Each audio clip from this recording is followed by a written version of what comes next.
Howdy y'all, I can't wait to show y'all how I created this little altered composition notebook using the Down on the Farm bundle by TaylorMadeCards4U. So set a spell, kick your shoes off, and let's begin. So we've got our little composition notebook and some Mod Podge, a brush to apply the Mod Podge. So I've got these that I printed out from the On the Farm file, and what we're going to do is, well, for one of these pieces, because this one has the layers, I'm going to actually place the layers in so that it looks more, it looks real.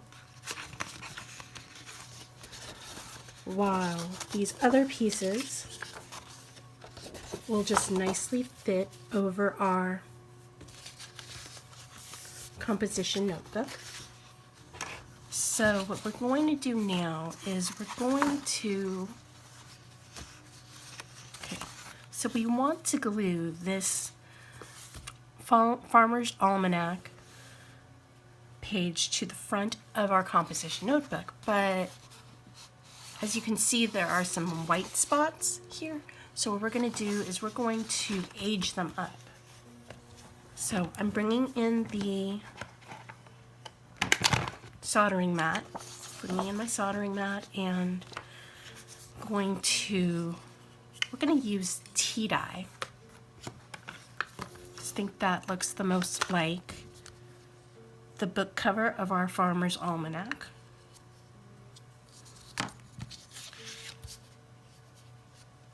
I'm going to kind of swink across here. Now this is a more easy method of swinking.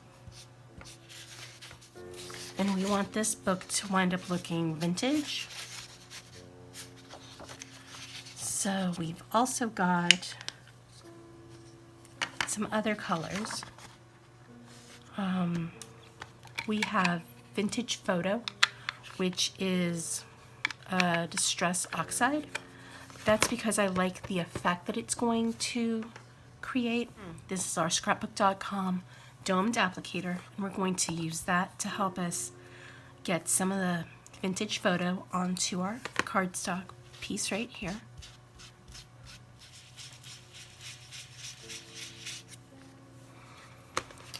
And I know that the file comes with a nicely aged looking piece, but it just needs a little more aging. That's why we're using these Tim Holtz inks. We're going to now bring in our water bottle, and we're going to spritz on here.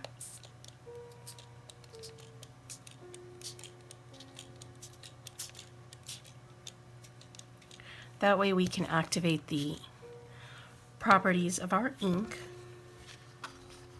And now we can pick those water spots up. So our almanac looks very much like it's been used. So this is going to be our front cover for our composition notebook, and we're actually going to, actually alter our notebook so that it looks like it's this almanac. And right now we need to wait for this piece to dry, which is fine because we have a couple more pieces that we need to do this same technique to. So then once all of these pieces are dry, we can then go and begin our gluing process. So we're going to go back in and do that technique again that we just did with the cover.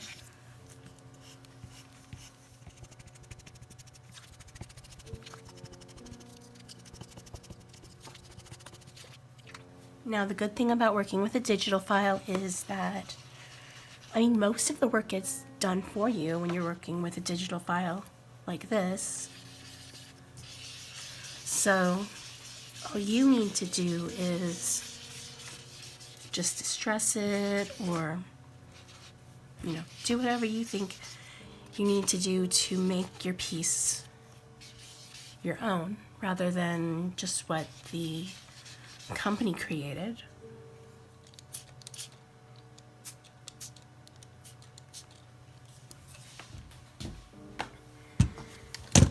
Now we just need to pick up whatever water is left on our piece.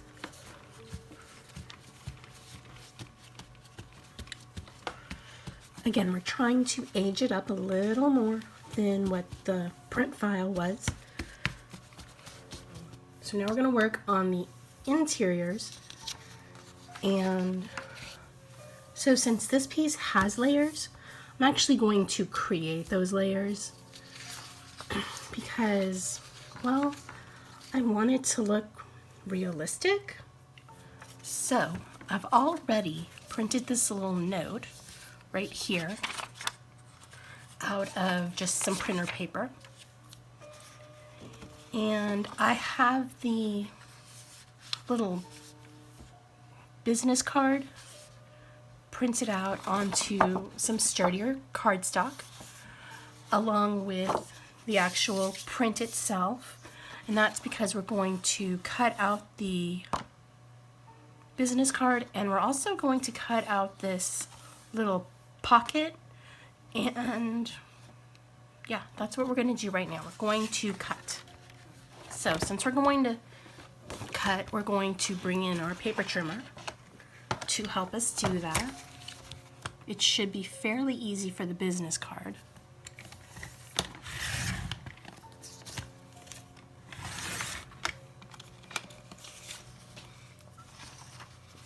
So now our business card is sized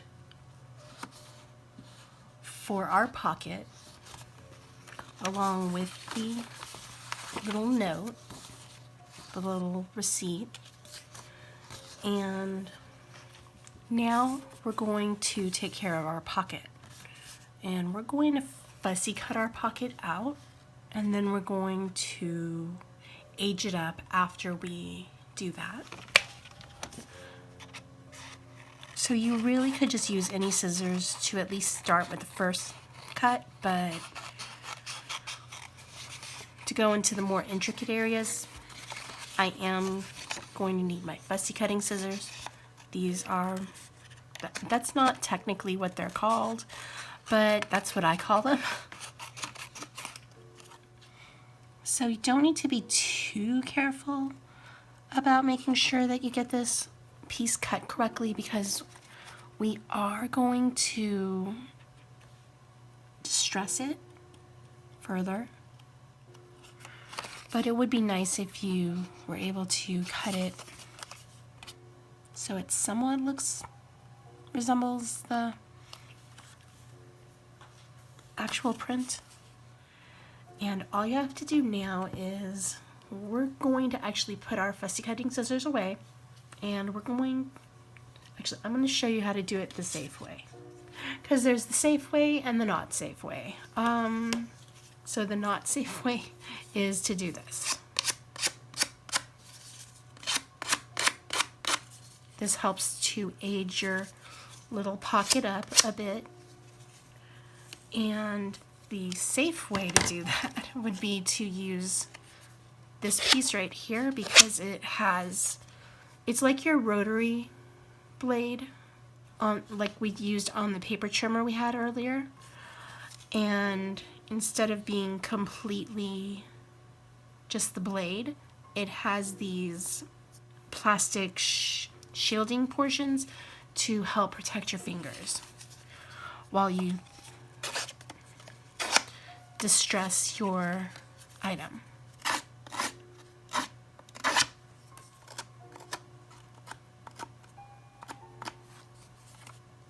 Okay, so now we've got it distressed, and I am going to bring in our pokey tool to help us out, because I don't know if you can tell, but this piece has some stitching on it. Well, of course it's fake stitching, but we're going to actually do some real stitching in these sections. So what we're going to do is take some embroidery floss, or, well, I usually use this for needlepoint. And we're going to take, I've already cut a piece of it off of the clothespin. And you just need to thread your needle. Then all you need to do is, well, this is what I'm going to do. Everybody sews a little differently. I like to take my thread, both ends of my thread, and I like to tie a knot right there. And now we're actually going to bring in a tool. So we're going to bring in our tool in one, along with a mouse pad. And this way we can poke our paper without having to worry about it poking our tabletop or ourselves.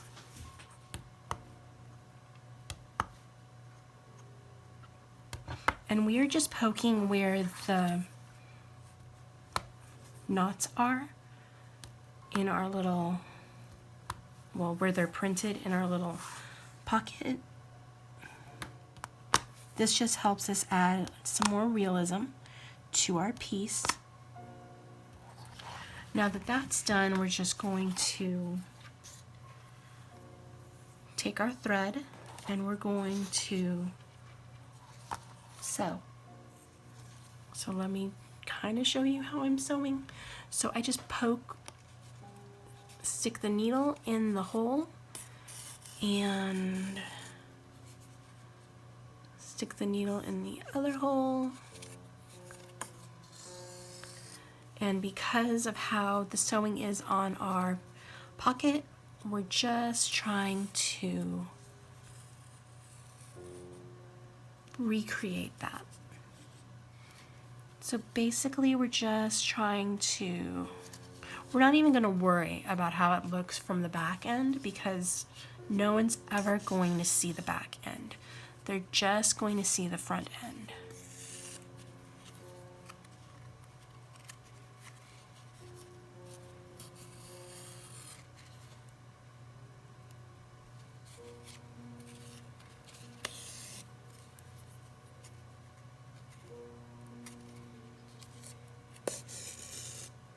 There, now it looks, well, now it is more 3D. And we just need to tie this knot also.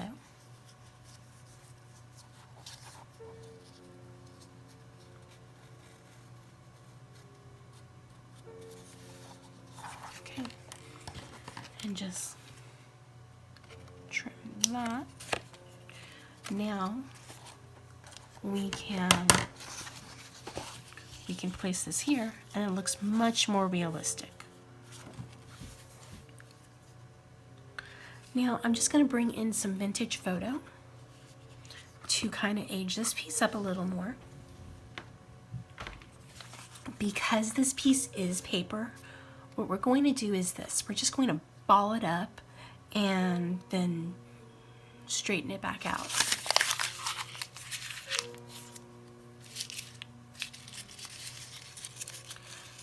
Okay, so there's that. It's all balled up, and now we just need to straighten it back out.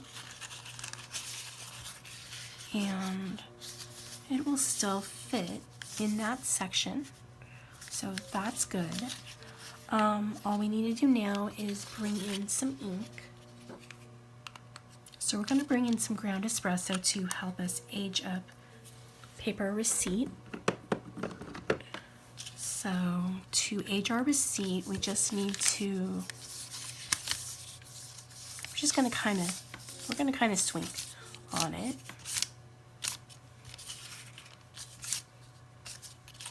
That way it's kind of helping to get some of the rough edges that we created when we balled up our paper. So you can see that a little more. And we are going to do the same thing with the espresso on our little business card right here. Just going to swink the edges a bit. I got cut. Now we can bring in our water bottle. That's going to help us age our little business card up a bit. So now these both look far more vintagey than they do on the original piece. And now we just need to, well, we need to age up this piece. So for that, we're going to bring the tea dye back in.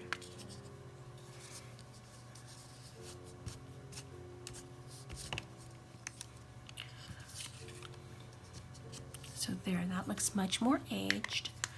And we're gonna bring the vintage photo back in. We're gonna see how much is left here on our brush.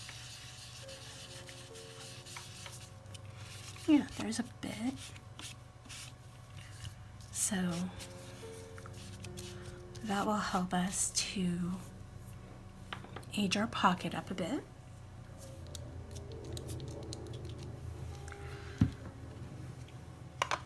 Just bring in our kitchen towel again. And there you go. Looks much more aged. We're going to age this piece up.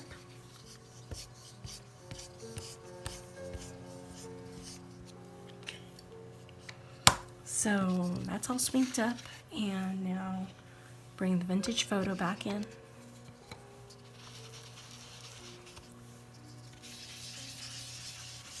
So there is that, and now we just need to spritz it.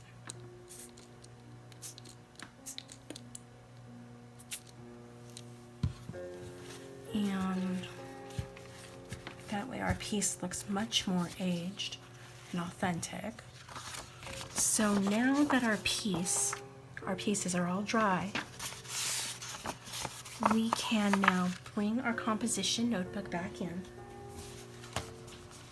and we can glue the cover onto our book and flip it over and do the same on the opposite end. So to glue our piece together, I'm bringing in the Mod Podge and a brush to ensure that we don't get any glue inside of our book. We're just going to use this printer sheet and printer paper and just leave that in there so that it can help shield our remaining portions of our composition notebook. And now you just need to take your brush and your Mod Podge. So we're just going to apply some glue with our brush. Then we're going to place our cover over that area.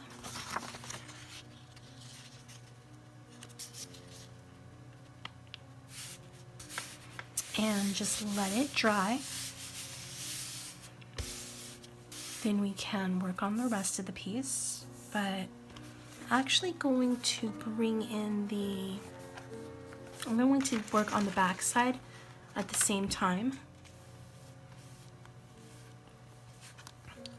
Okay. So now we just need to stick the back cover over here. So now our front and back cover have dried, and we just need to glue the inside front cover and the inside back cover. So we're going to bring our soldering mat back in, and we've still got our printer paper. And we just need to glue this piece into our cover. Just need to place the inside cover here, and we're going to bring some printer paper back in here in order so that we can actually close the book. So right now we're going to flip our book over and we're going to adhere the pocket inside of our book. Well, it's the pocket page till we put the pocket together, which is the next thing we're going to do. We're going to glue this down, and then we're going to piece this pocket together.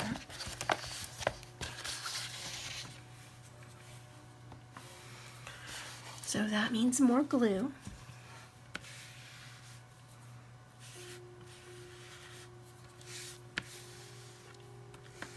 So we just need to place the inside back cover on here.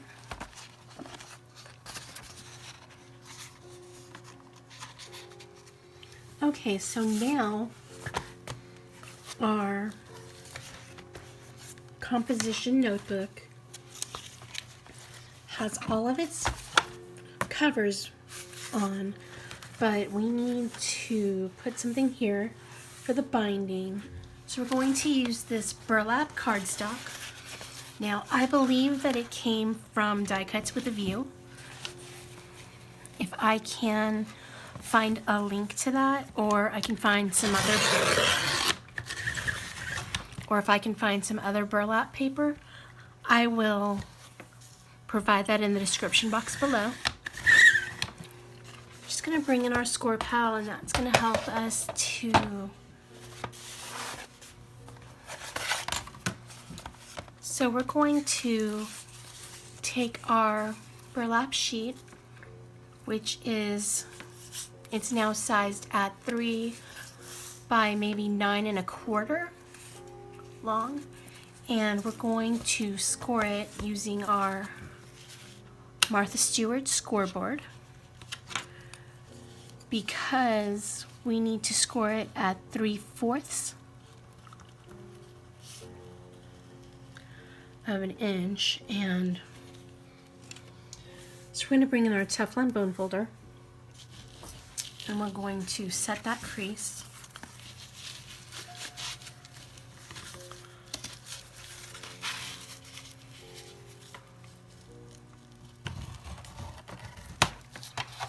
And now we have this little section right here that should hopefully fit. Yeah, that'll fit. We're going to place our bookbinding on. So you could attach your bookbinding on here the same way we attached our cover pages and our inside cover pages, which is by using the Mod Podge. Or you can use some tear tape to help you out with this, and that's actually what I think I'm going to do for this today. I'm going to bring in some tear tape. So you just need to be sure that you cover the entire seam binding portion with your tear tape. We just need to bring in our Tool-in-One, and that's going to help us remove the backing from our tear tape.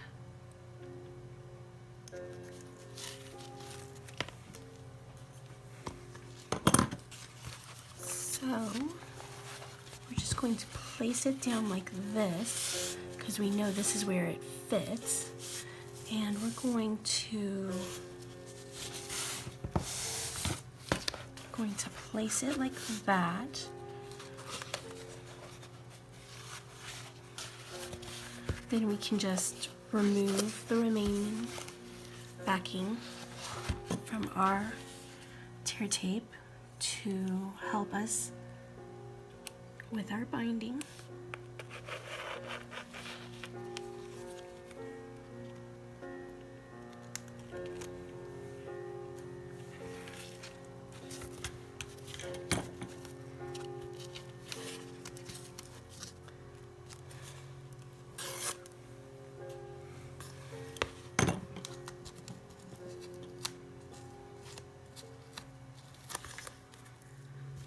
Now that our composition notebook is all put together, we're going to do two things. First, we're going to bring in our scissors and we're going to distress it up a little, much like how we distressed the pocket.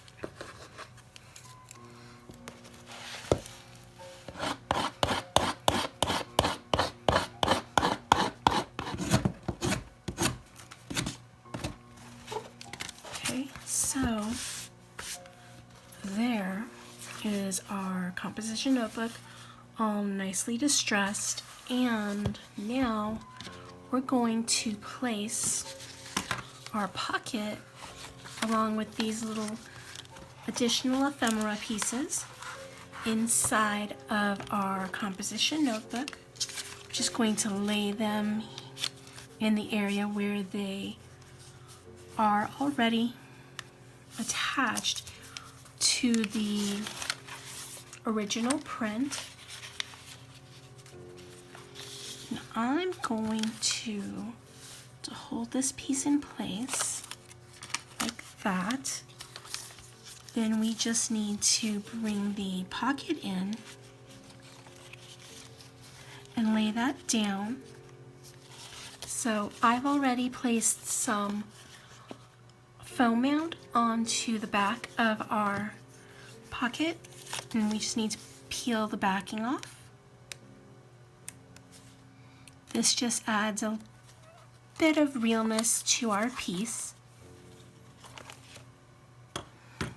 Now we just need to place our pocket where it belongs, which is right about here to here. So there, that's our pocket, and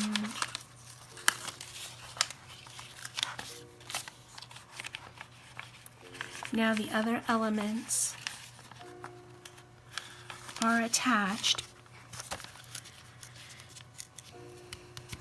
by way of the pocket, but if you wanted to, what you could do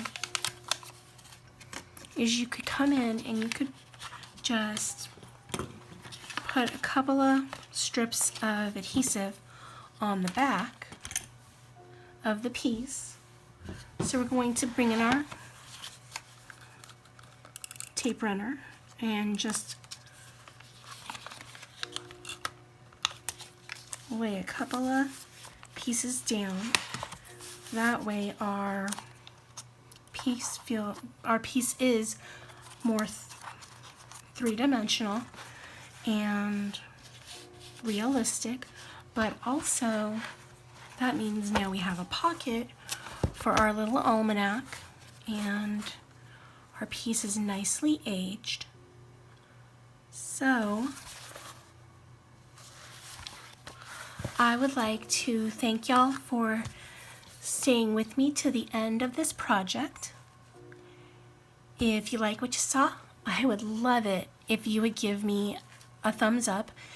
If you have any questions or comments, feel free to leave them in the comment section down below. It would be awesome if you wanted to continue to follow my channel by clicking the subscribe button and the bell icon so YouTube lets you know whenever I upload new content. I hope y'all stay safe, stay healthy, stay crafty. Bye y'all!